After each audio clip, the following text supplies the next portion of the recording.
All right. Welcome, everybody, back to the PHLY Sixers Podcast. Derek Bodner joined once again by Kyle Neubeck, this time remotely. I will say this has a little bit of old school Sixers beat vibes to it, both because Devon is still on his vacation, does not work in September's, and also because we are remotely, it feels like we are right back into 2018. So it is good. But nobody had to look at us back then. So, you That's know, true. either, if it's my mother, she's probably thrilled to see my face. Everybody else, I can't speak to that. But good to see you. I'm right there with you. My grandmother was very excited that we had a YouTube video show, and I think she was the only person who was excited to see my face 5 days a week, but we are here to talk about basketball. You know, one of the things we brought up in yesterday's show, was one of the questions, which was a long mailbag show, was, if there was someone who was going to be upgraded, who could that be? Who could you see starting later on down the season? And that was more of an internal discussion. One of the people we brought up, Gershon Yabusele. Today's show, a little more externally focused. So a lot of people they need more depth at forwards. They need more power forwards, specifically more rebounding help. I think locally, some of that concern has been abated a little bit by Gershon Yabusele. That is putting an awful lot of a burden on a player who has never or hasn't played in the NBA in quite a few years now and has never been a viable NBA rotation player. We all think he's better equipped now than he was with Boston during his first 2 years in the league, but it's still some uncertainty. So today we'll take a step back, look at maybe some potential targets they could acquire in a trade. I think a lot of them will be focused on players who are probably on the last year of their deal because they are more likely to be moved, but that's not necessarily a requirement. So I guess we'll start off there. And Kyle, where's sort of like your head at with that? Well, so part of the other catalyst for this discussion, as I was telling Derek before the show, regular listeners of the show know that some of it has been for the bit. Some of it has been actually serious analysis that I have pointed out the Sixers glut of small guards on the roster all summer, made my point that, I don't want more guys shorter than I am on the team. And, some of it is just messing around. But I was listening to the Low Post, Zach Lowe's podcast this morning, and he made his return to talk about teams he's interested in, intrigued by, players that have, really caught his eye coming into this year. And he's very high on the Sixers. Now, his one big caveat was, as I took a step back and I stepped away from, oh, wow, they got Caleb Martin and they got Paul George and some of the bigger additions. You look at the, by the player roster, and it's a lot of guys who you probably ought not to play together. And there probably is a need on the roster for some more front court depth, somebody who can help them, even if it's certainly you're not trading for Dennis Rodman, right? Like a guy who's just a one-man rebounding fixer. I think you would hope that Andre Drummond could be part of that for backup units, but unfortunately Andre Drummond and Joel Embiid are not succeeding unless you're trying to win a rebounding opportunity on a missed free throw at the end of a game. So sort of just wanted to touch on this and maybe look ahead at some guys who we think could be available. And I'll say what I've said all along on this topic. I don't necessarily think it's like a 5-alarm fire level of problem with the front court and with the lack of like a true bruiser power forward at a starting caliber level. But I do think it's something that they're absolutely going to have to monitor for, first few months of the season at minimum. And I think when they go up against some of these teams, the Knicks will be a great example, that the Knicks are going to throw lots of wings, lots of athleticism, and lots of bodies at you on the glass.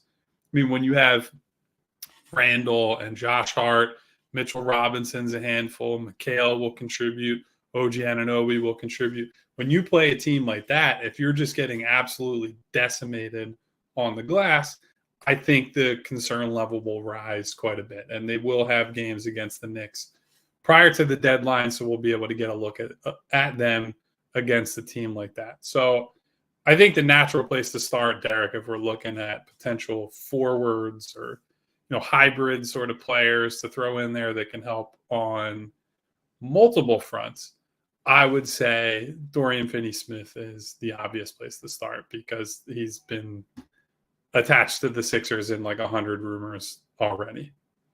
Yeah.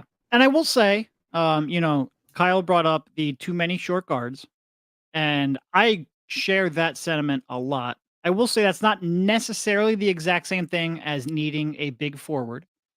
Like you brought up Josh Hart specifically. Josh Hart is 6'4", but he's a rebounding MFer to keep in Winona okay sphere. You can get a big guard, you can get a wing, and I can be okay with that, but it has to be the right wing. A big part of my concern with this roster, with the no people shorter than Kyle Neubeck from here forward, is that they're going to be picked on defensively. That is more of a short guard problem than it is a lack of big forward problem. That being said, I do agree rebounding. We've had this discussion before, but just to recap, rebounding is one of the big concerns. I agree with Kyle. It's not a 5-alarm fire type of situation, but it is something to watch out for when the season gets underway. And that can be resolved a lot of times by people whose head are closer to the basket and whose arms are closer to the ball coming off of the rim. But it doesn't necessarily have to be. There has to be a little bit of a dog as well. That could be a 6'4" Josh Hart type situation as well. And even when you're going through the Knicks, when Randall wasn't on that floor in that series, Bridges is 6'7". OG's a little taller at like 6'8", but he's also not near the rebounder that some of his teammates are. So again, it's a skill set a little bit. It's defensive versatility a lot. And that's probably going to be a big forward, but I will keep my, I'll keep my options open is what I would say. Yeah. So Finney-Smith, we've talked about quite a bit. I'm not sure how deep we need to go into his player profile. I think the sales pitch on him is what you're talking about with regards to the defense. I think he's just a Swiss Army knife type of guy, a guy who can switch across a few different positions. Notably, he is not a high-level rebounder, right? Like he's a fine, I'd say competent rebounder, but he's not someone that you're bringing in and saying, oh yeah, Dorian fixes our problem there. I would say he's very much in that same category as Caleb Martin, Kelly Oubre, and that they can do it well enough and that you can kind of do it by committee. And he's a good enough defender that you should put, whether it's Drummond, Joel Embiid, Bona, whoever's the big man, you put them in better positions to rebound in the first place. But I don't think he fundamentally changes that. What I think he does is give you another solid option to defend the 3s and 4s that you're going to see a lot of throughout the playoffs and against the Knicks, the Celtics, teams like that, where, when you have to buy minutes for a Caleb Martin or a Kelly Oubre in the playoffs, then it's like, okay, is Paul George going to guard the other team's best player and be, one of the offensive engines for that bench group? Or do you want to have another guy in there that can take some of the responsibility off of him and allow Paul to carry more of the offensive load? And so I think Finney-Smith would help a lot there. The big question with him is always the shot. Now, I think he's been basically average to above average as a shooter throughout his career, but only slightly. He has shot on good volume. I think he's right in the 4 to 5 a game, depending on the season. And he's had moments and stretches where he's been closer to a high 30s, low 40s type of guy, but never on significant volume. So I think you have to go in thinking, yeah, he's a decent enough shooter, but not good enough that teams are going to be. Once you get down to the nitty gritty in the playoffs, teams will probably opt to just let him take some open threes versus letting your stars cook. So I think he's very good. I think he's a good connective player. He's right at the top end of that gettable salary range, right? I think he's at like 13.9, something like that. He's got a player option for next season, I believe it is. And I would assume he's probably going to pick that up unless he has an absolute monster out of character season. And I think even still, that middle class of the NBA is getting squeezed so much that I think you're holding on to $14 to $15 million if you're a role player at this point. So I think he's a good place to start because he's the high end. I think he offers some utility on like a lot of utility on defense. I think he offers solid, if not like it's pretty unspectacular offense, but knows his role, knows his shots, and will take most of the open ones. He will cost a decent amount though, because I think he's somebody that teams view as a playoff caliber guy that can slot into basically any rotation. And so you'll certainly have to pay the higher end of the market for these guys to get him. Yeah, and he's you bring up his contract, 14.9 this year, a little over 15 next year. And if he's sitting there and he's looking at, Caleb Martin getting 8 per year, he's picking up that $15 million option. He's a pretty good representation of how the market has changed for players of his caliber and of his archetype. They're just not getting that kind of money, at least not yet. Like I said, there could be a recalibration when GMs sort of get their heads wrapped around this new collective bargaining agreement. But right now, I would expect that he would pick that up. It's not a gross contract. It is tougher because of the new CBA, but it's still, fair. I think the key is that it's short term, only this year and next year left for a good player who's still in the age bracket where you expect them to be good over the duration of that contract. So it's not a bad contract per se, but I don't expect him to get nearly that. And obviously, we've talked about Dorian quite a bit. The shot is a huge part of that. Like he was shooting 39% 2 years in a row in Dallas, and you thought he had turned a corner. Ever since then, he came out of there and he was shooting in the low to mid 30s at Brooklyn. And last year, midway through the season, I think he was up over 40%, really trailed off as the season wore on. If you can get him back up to, and look, obviously the shots he was getting with Dallas were probably significantly different and significantly easier for a spot up shooter than the shots he was getting with Brooklyn. So you look at him, maybe he could improve that a little bit here in Philadelphia when you're playing off of 3 stars and specifically off of Joel Embiid. But it is a question mark. I do agree with you. He is a name that's just going to be out there forever because he really just is playing on a team where it's kind of pointless to have him. And he would be an intriguing option, but certainly not like depending on how the season goes and who becomes available, I do wonder whether or not there could be better options out there. Yeah, because to your point about, the different types of shots, I don't know what the actual numbers say on this. When I watched Dallas when he was there playing with Luka, a lot of his threes would end up being those above the break pick and pop type threes. Like he'd be a screener for Luka directly, and then Luka either drives or whatever he's going to do, and Finney-Smith just hangs out in that above the break spot. And he got pretty good at that specific shot. And Dallas's willingness to play more of a small ball look, right, where they're playing guys like Finney-Smith, they're playing guys like a Maxi Kleba, where he's comfortable just being like a spot up, space the floor type of guy. That was conducive to using Finney-Smith on those types of threes. I would have to drill down and say, all right, what does it look like from the corner? What are his splits there? I can't imagine that they're bad from the corner, just because that's generally considered the easiest possible, or at least the closest shot. So in theory is the easiest look. And I do think if you're taking him out of the Brooklyn environment, which we would both say was pretty poor last year in terms of the, not just shot creation, but shot creation for others. They didn't have a lot of guys they had guys who could get their own, but not guys who could get their own and use that to set up others. And so I think that's where Finney-Smith would benefit from getting back into an environment where you have an offensive hub like Joel Embiid, you have a dynamic guard like Tyrese Maxey, you have Paul George, for that matter, who can run the offense himself and create some easy looks for guys. So I think his overall shot quality would probably go way up. And so that's the sort of guy, if he has a tough start to the year, for example, he's on this, kind of directionless Brooklyn team, and they say, we'll give him up for a smaller price. We just don't think he fits our plans. That's when I think you could be aggressive and say, we'll buy low on this guy because we think the environment will help him that much. And you've already seen him in some high-level playoff games where his defense was helpful and the shooting was good enough that you couldn't play him off the floor. So that would be something to monitor for me this year, like just exactly how good or how bad Brooklyn is, because he might be a candidate to steal for maybe lower than you think it would be available for right now. Yeah, no, I agree. It'll be real interesting to watch throughout the season because it would be great to evaluate him in a better environment, but you're not going to get that until he's traded, and at that point, you have to make a decision. I do certainly agree on the shot quality. I think his numbers are probably deflated a little bit because that's just been a real bad environment for a role player like that.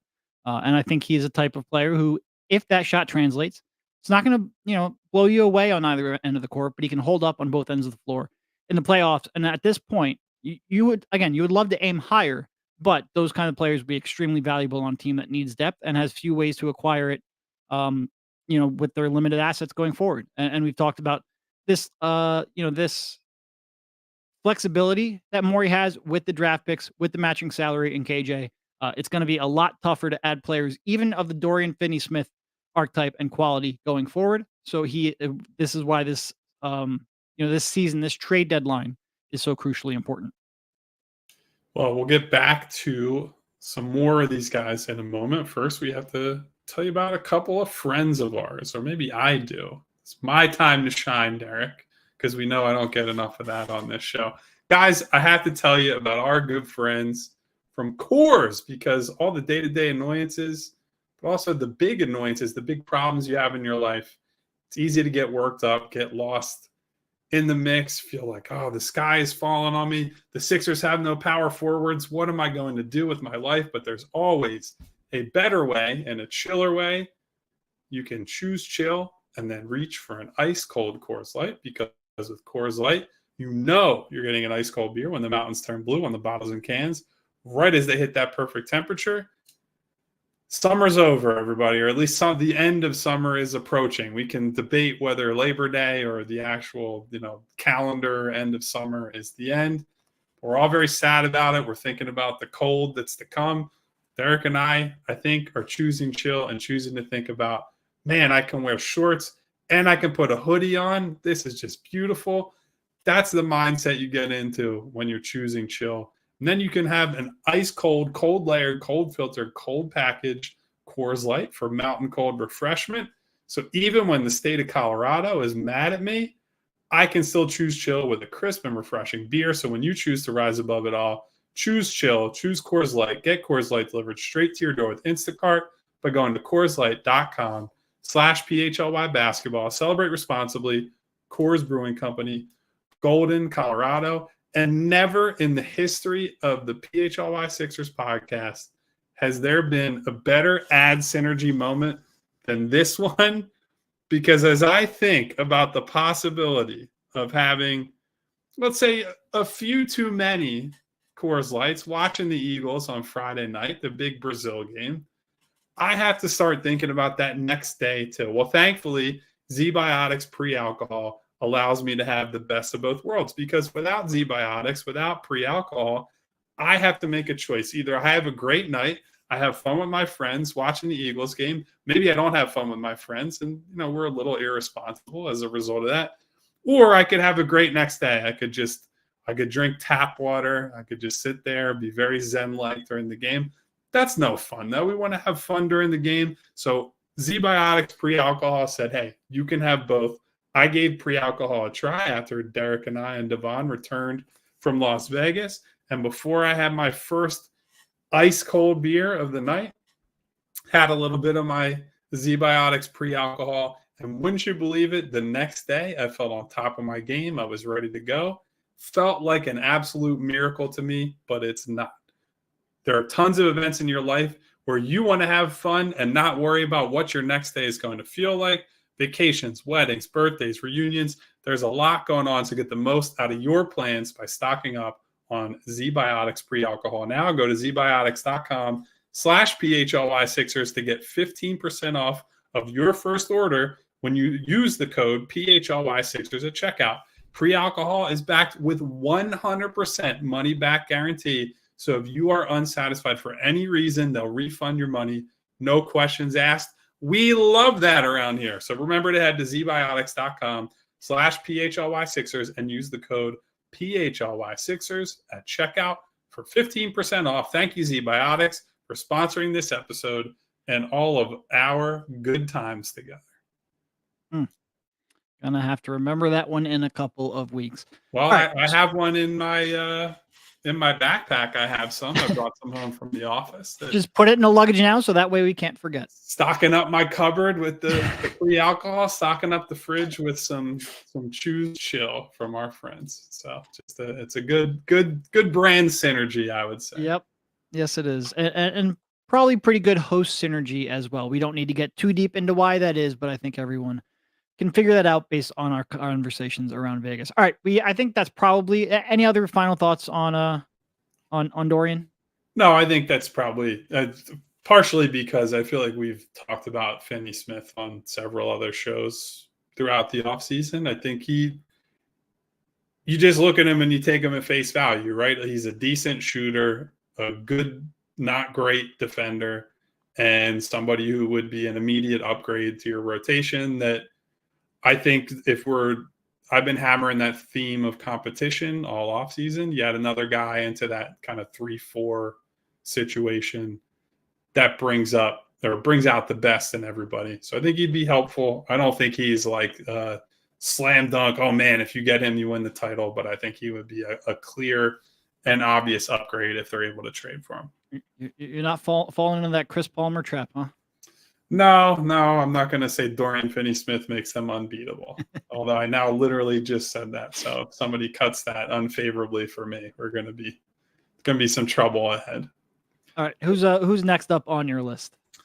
Okay. So I don't know if Milwaukee would actually trade him. I also don't know if he actually fixes the problem that I think the Sixers have. But the other super producer, Bree, put in the graphic is Crazy Eyes himself, Bobby Portis. And I think he's important to consider here for a couple of reasons. One, he's generally a high volume rebounder. So I think he's like last year he only had about 7.5, but over the last few years, he's been in the like 9.5 type territory, playing 25 to 30 minutes a game. So I do think he's a pretty good rebounder. Now, some of those minutes are at center, and I think you've seen the effect of playing him at center when they've had defensive struggles at times.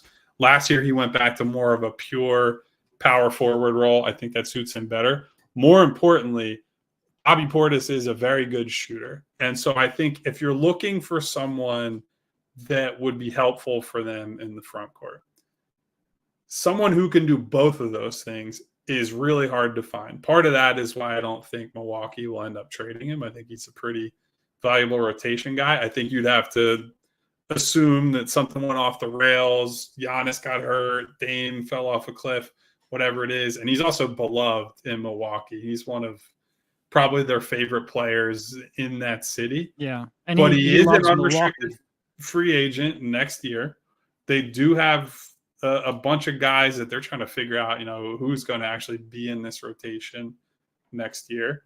And so for whatever reason, he becomes available. They're just saying they're thinking about second apron stuff. We're not going to pay him. Let's recoup some value before we just lose him for nothing in the summer. And maybe that's where their head is at. I think he is kind of in that sweet spot of he is someone who can help with the rebounding that also is not cramping the floor for Joel Embiid. Like this isn't like a PJ Tucker guy in the corner who's loading up the trebuchet and the numbers say one thing, but watching it is different. Bobby Portis has been a legit good shooter for 3-4 years now. And I think if you put him on this team with Joel, playing off of him, playing off of Maxey, playing off of Paul George, I think he could be a really good 6th, 7th man type on this team. I think the biggest problem with him is just I don't think Milwaukee will ultimately make him available. Yeah.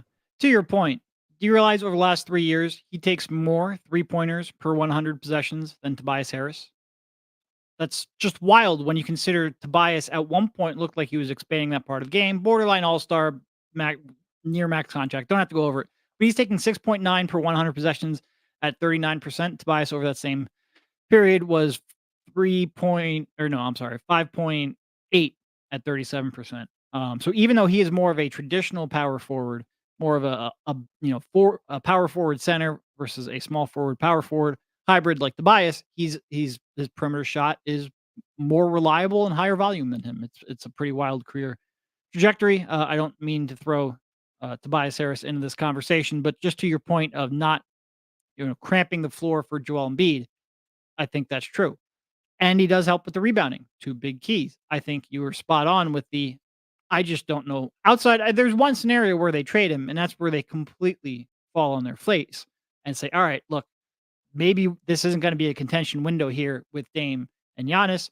Need to get some assets for these older veterans now, but that seems very unlikely when you have an MVP caliber player in their prime. You don't just go, all right, we need to start shedding some veteran role players. That's just not the way this league works. So I agree with you. I don't see any reason why they would trade him, and it's not like the Sixers have, like for like role players that they can swap out for him, which would be the other real way you could get him. Maybe they say, all right, we don't need a power forward center hybrid. We need somebody with a little more wing focus. Our best perimeter defender is yada, yada, yada. We need to improve that. Even still, I can't imagine that would end up. It does seem unlikely, I guess, is what I was getting at. Yeah, if I was trying to concoct a scenario where he becomes available and the Sixers are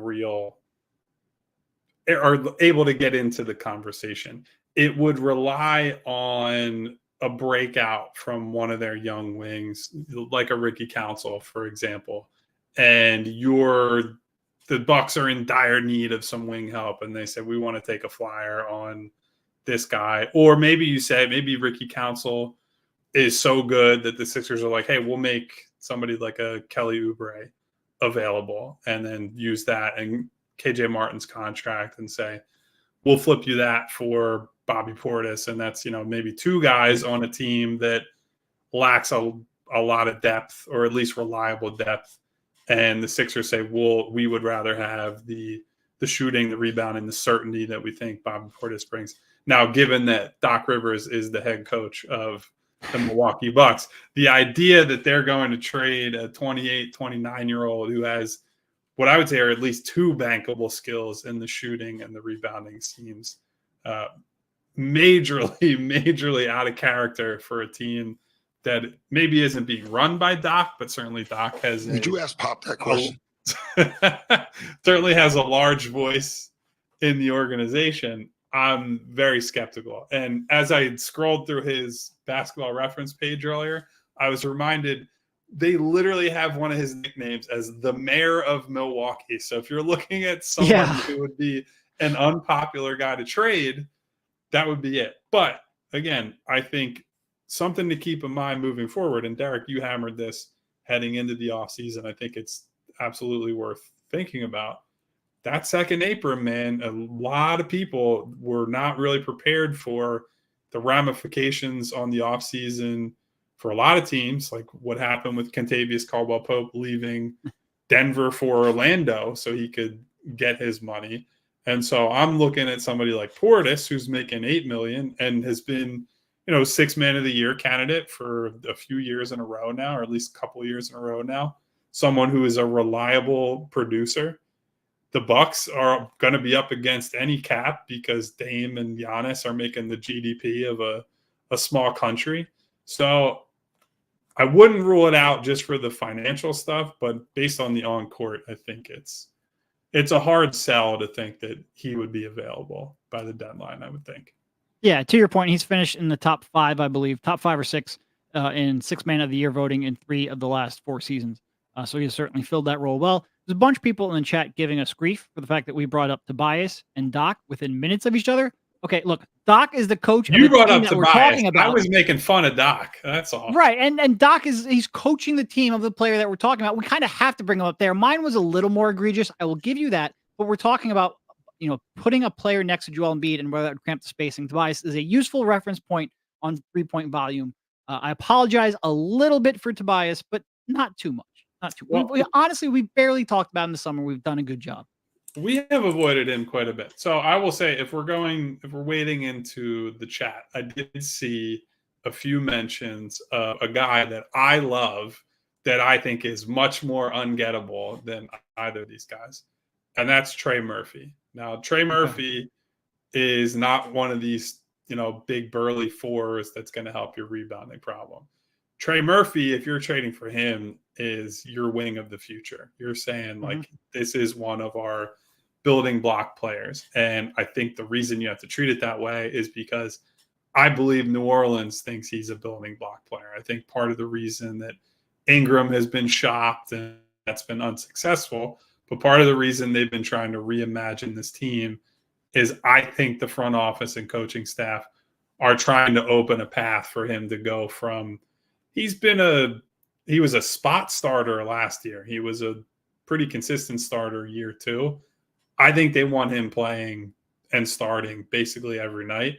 And I think they believe, from what I know, he's primed for a breakout. If it's this year, if it's next year, whatever.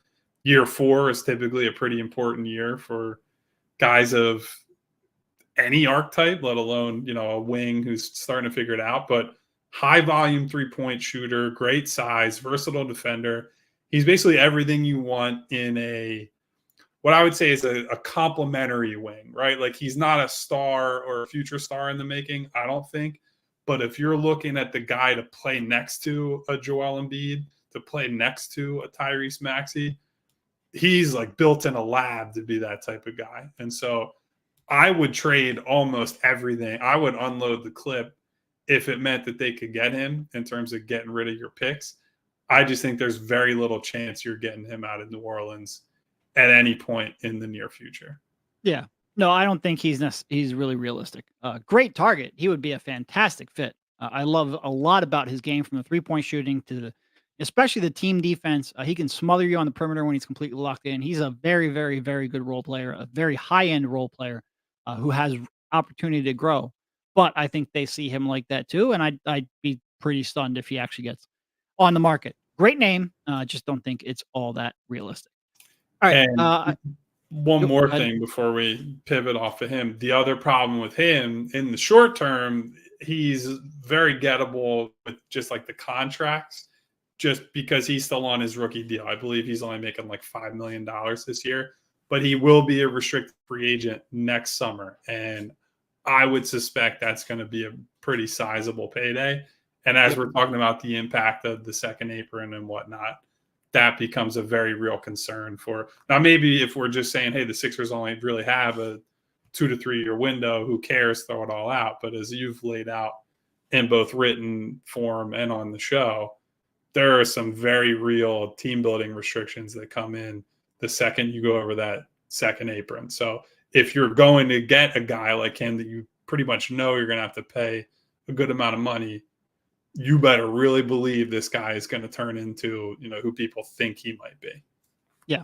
We'll get into maybe some of the financial ramifications of that, because that is worth talking about in this discussion. Before that, we've got to pay our bills so we can cover our financial ramifications. First up, we want to make sure we tell you about Shady Rays, something Kyle and I are going to be bringing with us on our upcoming trip. Heck yeah, baby. Bahamas.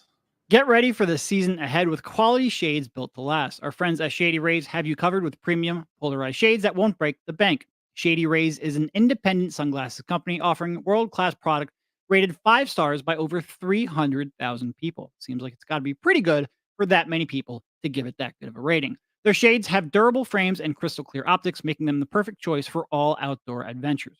They have hundreds of options to choose from, so you're bound to find the perfect pair to match your style. They probably have a style in your favorite team's colors. Plus, if your shades ever go missing or take an unexpected hit, don't sweat it. They have the most insane protection in all of eyewear. Every pair is backed by lost or broken replacements. If you don't love your shades, exchange for a new pair or return them worry-free within 30 days. There's no risk when you shop. Their team always has your back with personal and fast support. Exclusively for our listeners, Shady Rays is giving out their best deal of the season. Head to shadyrays.com and use code PHLY for 35% off polarized sunglasses. Try for yourself the shades rated 5 stars by over 300,000 people. Also, want to make sure we tell you about Empire today. If you're like me, home improvement projects are just completely daunting. Absolutely unbearably, to the point where I struggle to get them started. So you need something to make that task just a little bit more manageable. And if flooring is something on your to-do list, Empire Today is a place that you want to turn to. With Empire Today, you get shop-at-home convenience, the right product for your needs, quick and professional installation, and a price match guarantee. Empire Today keeps shopping for floors simple with a curated product selection. Their philosophy is to help you find what you need, not overwhelm you with thousands of choices and substitutes. What they leave out of their selection is as important as what they put in. Empire's product team exhaustively combs through thousands of product samples each year to find the perfect styles. And Empire today has a virtual floor designer, which is a great way to see how the new floors will look in any space. It's easy. Just snap a picture and instantly see how new floors will look in your room. Shopping for floors at a big box store can be frustrating. You might talk to someone today who was working in plumbing yesterday. Flooring is all Empire today does. They live and breathe flooring, so you can be confident you're getting honest, upfront advice. They also service their own warranties. With Empire today, you won't have to track down a manufacturer's phone number. Schedule a free in-home estimate today. All listeners can receive $350 off discount when they use a promo code PHLY. Restrictions apply. See empiretoday.com/PHLY for details. The people are very upset that I didn't do my normal Shady Rays ad read. We have Money Mar who said Tobias Glenn and now Kyle shirking his Shady Rays duties is unforgivable. Look, Kyle is the undisputed beverage man at PHLY, so he took the first block. We split it up accordingly. Yeah, we had to listen. We're a This is two-man where if I had my show Shady today. Rays right now, I would put them over my eyes and tell you to deal with it. If Devon worked in September, maybe we could have broken up our ad reads the way we normally do. But unfortunately, Devon said, "You know what? September is for the other guys." So here we are. I applaud the consistency. I applaud. We will have to track this next year. All right. So going back to sort of like some of the financial impacts of this, because I do think when you start talking about this, it is important to consider.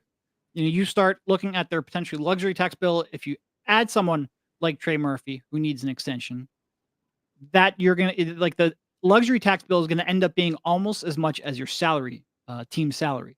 Now, Daryl Morey was recently over the summer, he was on the rights for Ricky Sanchez, and he said that they had approval on a deal which would have taken their total payroll plus tax for the year up to, I think it was $325 million. That's a lot of money. That's a lot of money. That led a lot of people to think, like, were they talking about marketing, yada, yada. Actually, if you end up getting a player who maxes out, who you have to max out after this, that would go well above that. So I don't think it was that. But even if you add a player in the, let's say, who you project to get a salary for next year in the $20 to $25 million per year range, because of the way the luxury tax system is structured and how punitive it becomes the higher up you get in it, you can get up to $120, $130 in luxury tax payments pretty easily. So when we start talking about some of these guys, like Murphy, who would need a new contract, if you would say like, all right, maybe he gets 20, 25, $30 million per year, that $20 to $25 million per year might end up costing you $80 million in luxury tax payments, because at some point you get up there pretty quickly where you're paying $4 for every dollar you spend, $5 even per dollar you spend. It's a bracketed system where that becomes very punitive very quickly. They are trying to essentially put a hard cap in there without having a hard cap. That comes in one part with the second apron, where it becomes very restrictive on the moves you can make. And then there's a second lever they're trying to pull to make that hard cap come through. And the fact that even if you're like, because one of the ways you would get around the second apron per se is to acquire someone now who would cost a lot more money in extension next year. Basically, add them now while you have the flexibility, extend them. That's a way to sort of get around that. So they put those financial penalties in there and just make it, all right, if you want to do that, that $20 million player, he's going to freaking cost you. He's going to cost you. Okay. And so again, they said that they said they had approval to pay that, which is great, but I'll also believe that when I see it. I was going to say approval and the tentative approval and actually doing it are two different things. If this arena fight is any indication how that goes. So I have another guy I'll throw out there with you. I'd put him probably also in the, I'd say maybe more realistic than Portis, because I think the team will be worse. And so I think there's a better chance they just say, hey, we'll move this guy. Also a worse player, though, than Bobby Portis. Trey Lyles in that same kind of, power shooting power forward. Believe he shot 38.5% last year on pretty low volume. And I think that would be the concern if you're trading for him as stretch four type. I don't even like the word stretch four anymore, or the phrase stretch four anymore, right? If you don't stretch the floor as a four, you don't play in today's It's a requirement. Yep. Yeah, that changed very quickly. We went from like, oh wow, Ryan Anderson is such a novelty, to if you don't shoot, get the hell off the floor. So Trey Lyles is a good shooter, not a great shooter, at least has been over the last couple of years. He is not necessarily much of a rebounder. I think for his size, he's been fairly underwhelming there, although he's not playing heavy minutes. So I'd have to dig deeper into the lineup and, the per possession type of numbers. But he's only making, I believe, like $8 million this year. So that's basically a 1-for-1 swap of him and KJ Martin you could do at the deadline, pending whatever the draft allocation would be to get him. I would have some interest, maybe not a ton of interest in him, but he's somebody that, like, if you're looking at that, if at the 4 spot and Yabusele, for whatever reason, the shot doesn't translate and you feel okay about like the pure wings that they have on the roster, we'll see where they get to. I think Lyles is somebody that I would keep an eye on if the Kings disappoint, if they're looking to maybe retool a little bit, that's somewhere I would potentially go. Yeah. He's certainly a player who earlier on in his career was pretty streaky with that outside shot. Like, you have one good season, a bad season, a middling season. Over the last 2 or 3 years, I think he's been a little bit more consistent with that. He's never really had great periphery stats. A lot of times people look at free throw percentages. That's never necessarily been elite. So I'm confident he will be a solid shooter. He might be streaky, but the last 2 years do give you a little bit of encouragement. You do wonder a little bit, like a lot of times, I think we saw this a little bit with Buddy, where a lot of his attempts came in transition, and the Kings play a very fast pace. Would moving away from that kind of a system hurt him a little bit? Would some of those open looks that he relies upon be a little tougher to get in the half court? Maybe not so much with the Sixers, because you do expect them, the big three, to have significant gravity and create those open looks, but that is a little bit of a concern. But certainly the contract, like you mentioned, right in the $7-8 million range, easy 1-for-1 swap. He's a player who's on the final year, so you don't necessarily expect that he's going to get a big payday in this financial reality. And he's still in that 28, 29-year-old time age bracket where he should still be helpful. I think that's a pretty good name.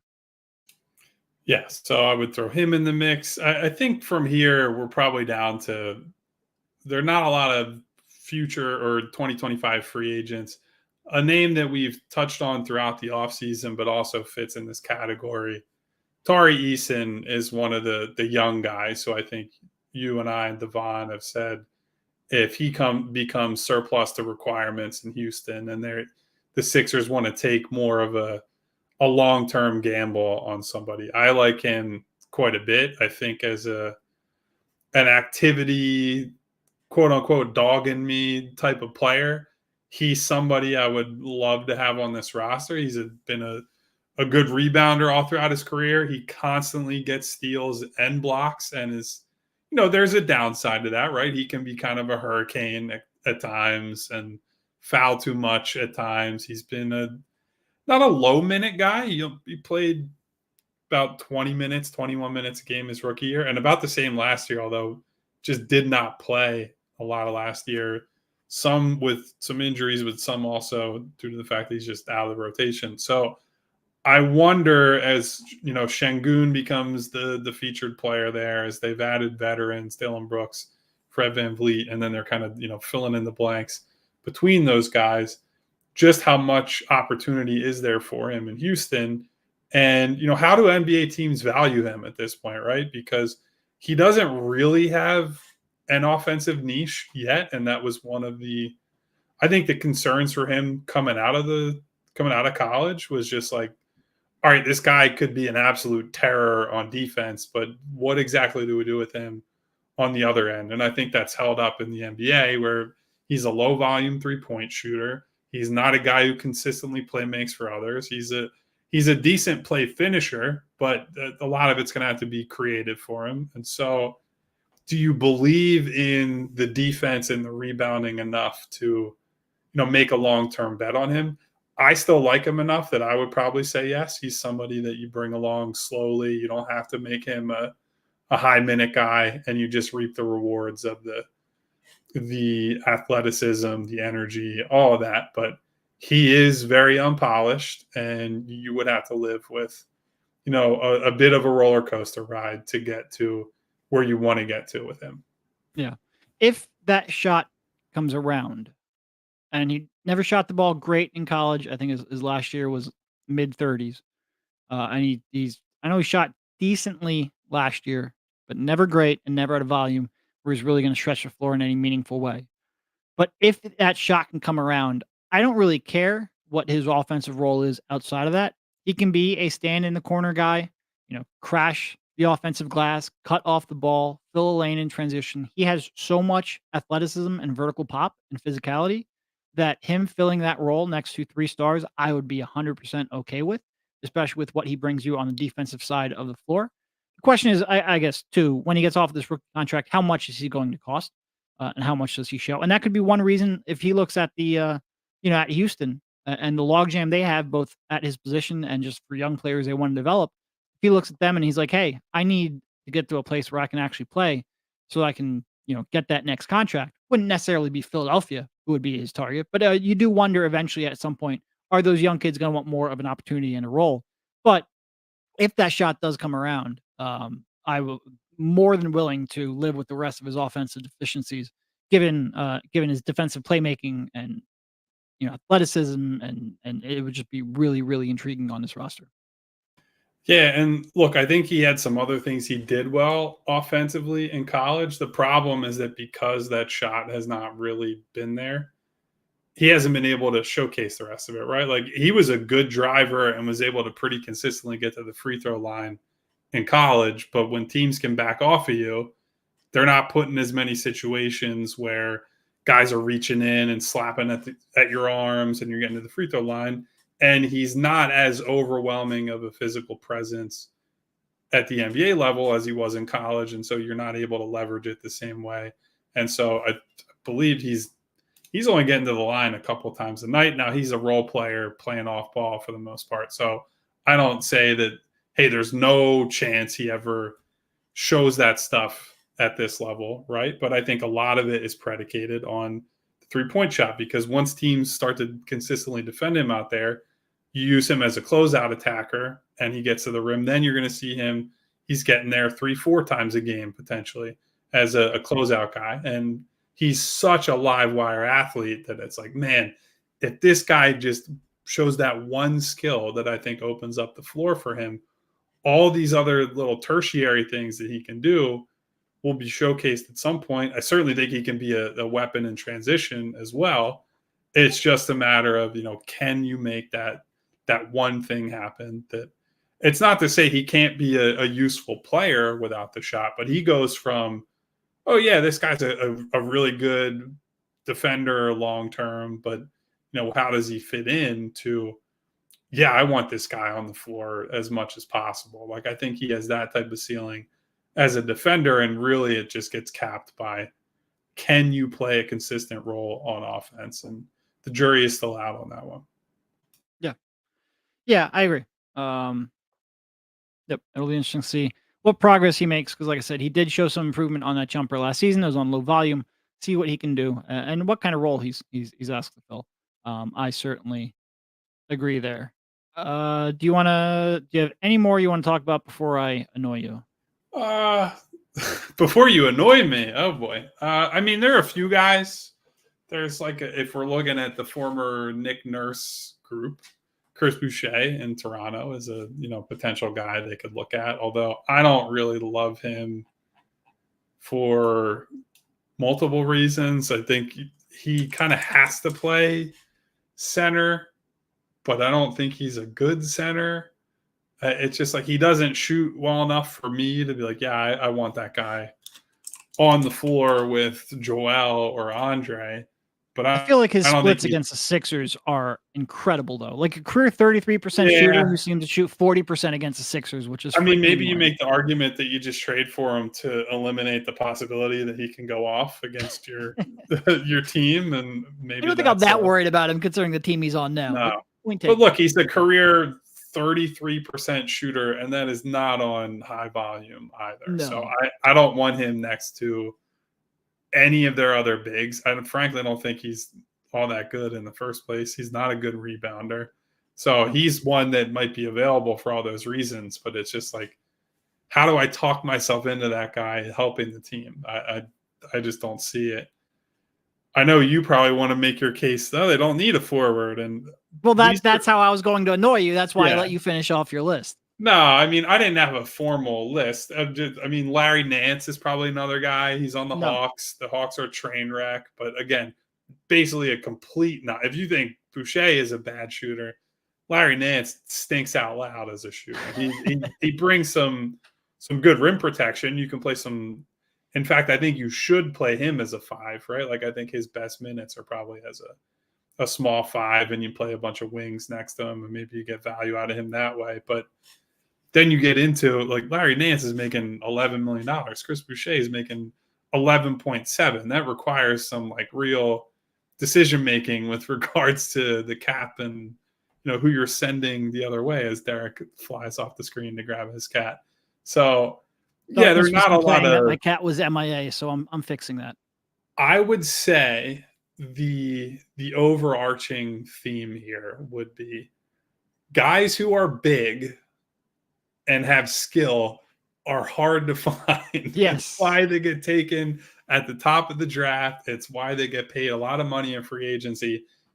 Now, maybe in the future, as the middle class gets squeezed in the NBA, maybe there are more of these guys in that like $8 to $12 million range that are actually legitimately helpful players for your team. But as you go down the list, it's like, what, you're going to trade for 39-year-old Jeff Green, or Jayshawn Tate is going to really help you? Like, no, that's just one of these guys maybe has like a hot shooting month, but there are just simply not a lot of guys in this price range at that position that are automatic upgrades to the team. And if they are, they're guys who are on rookie scale contracts or are under team control for a long time, that it would be cost prohibitive to go get them. Yep.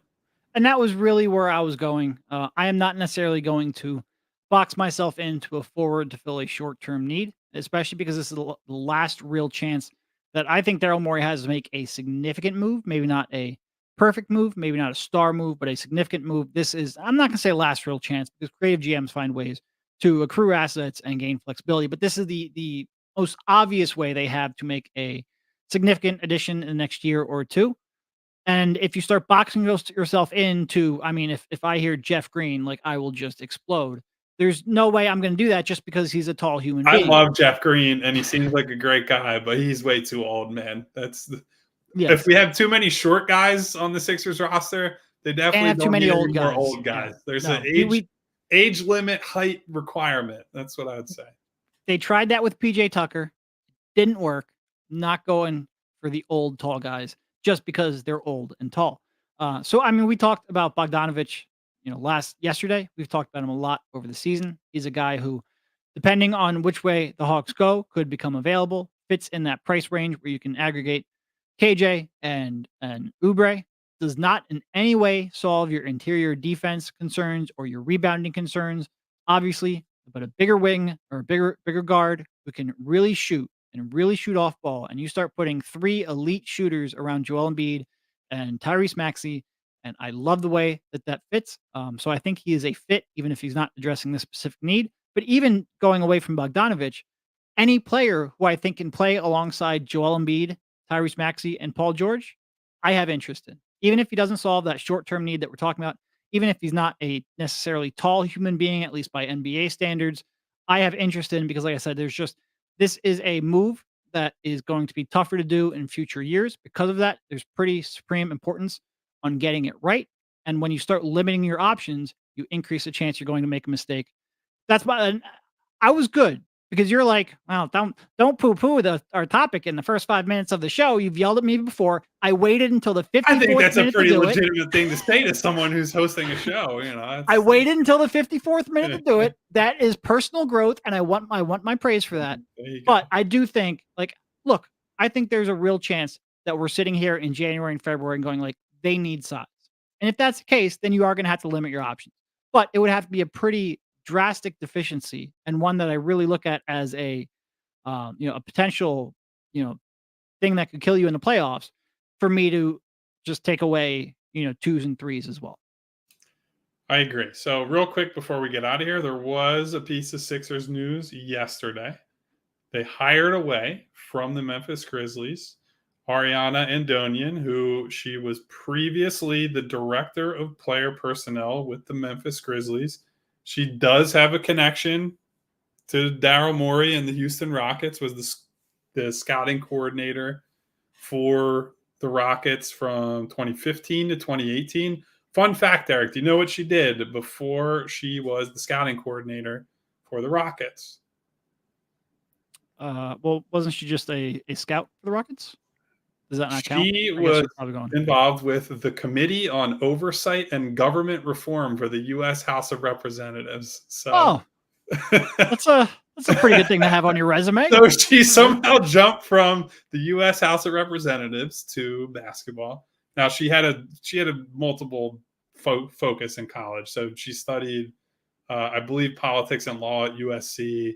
Was also involved in sports studies at USC. Got an MBA at Duke. So she's clearly well versed in a bunch of different things. But so if you've heard of her from anywhere, she was recently in a 40 under 40 list over at The Athletic. She is, I don't know if she's still 29, she could be 30, but was only 29 years old, had a pretty high ranking job with the Memphis Grizzlies.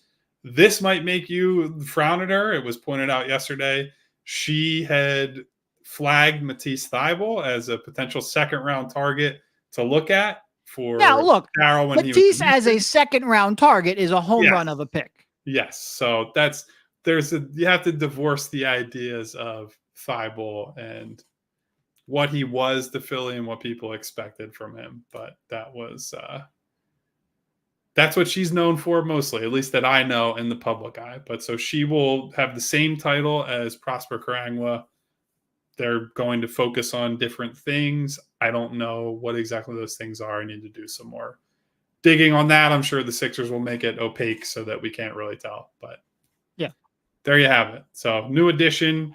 Welcome, Ariana, to Philadelphia. And congratulations on the job. Not a whole lot other than that.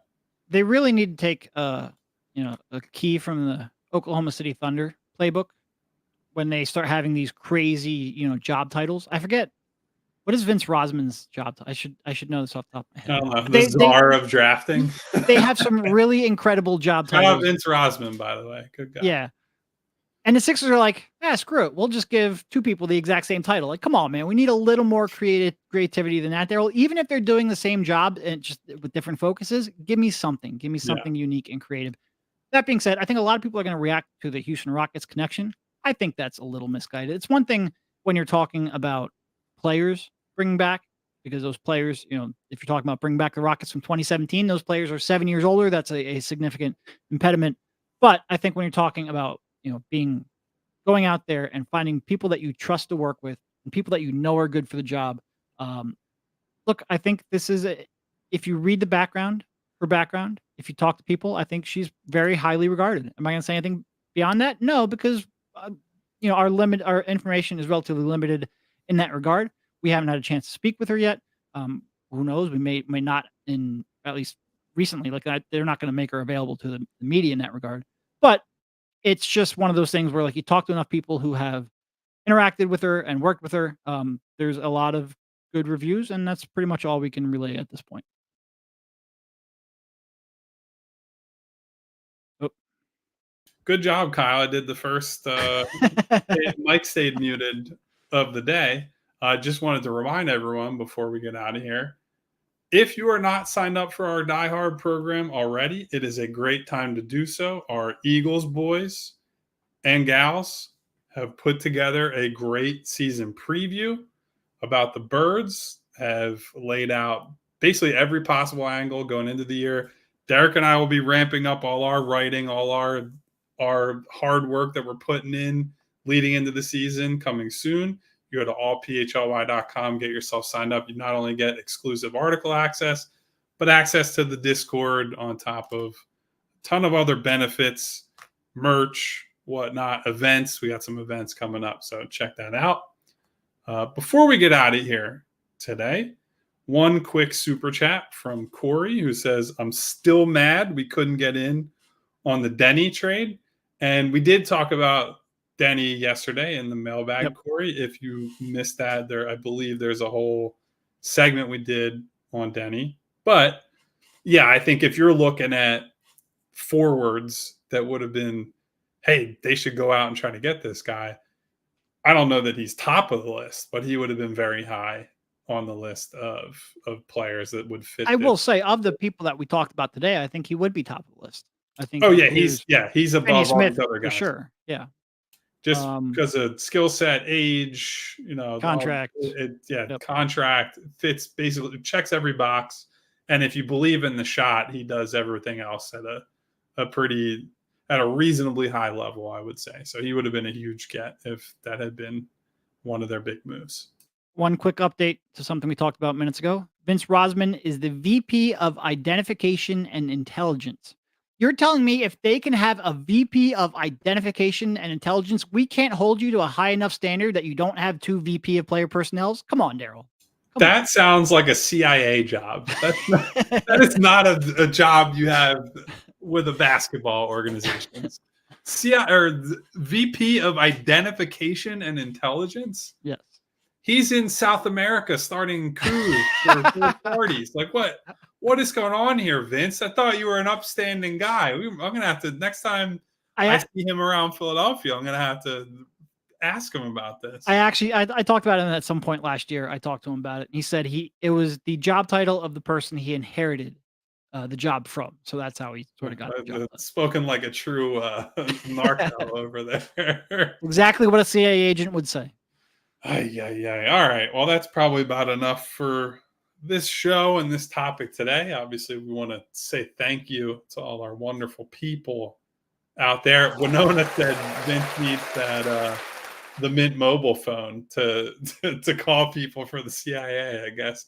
I don't know if that's part of the Mint mobile plan, is working black ops sites in countries around the world, but you never know. Anyway, this is all in good fun. Vince is an upstanding guy. He doesn't work for, as far as I know, the Central Intelligence Agency. Anyway, we're getting out of here. Thank you to all our people. Thank you to Rick Morse, to Martian Lynch, the king of the caps lock, Money Mar. Darkness is in the building. Who else we got in here today? Eugene Ross, Mr. Sandman.